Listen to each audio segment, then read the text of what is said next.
Chocolate! A favorite treat around the world. The history of chocolate and how it is made is fascinating.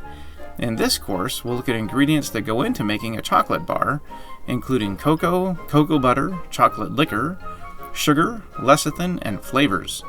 We'll take a look at the differences between cocoa and cacao powder, how cacao beans are fermented, conching, the differences between dark, milk, and white chocolate, and finally we'll put it all together. Bonus sections include making your own chocolate, an interesting experiment demonstrating fat melting points, and making hot fudge ice cream topping. And, of course, the inevitable bloopers and even a presentation of chocolate history.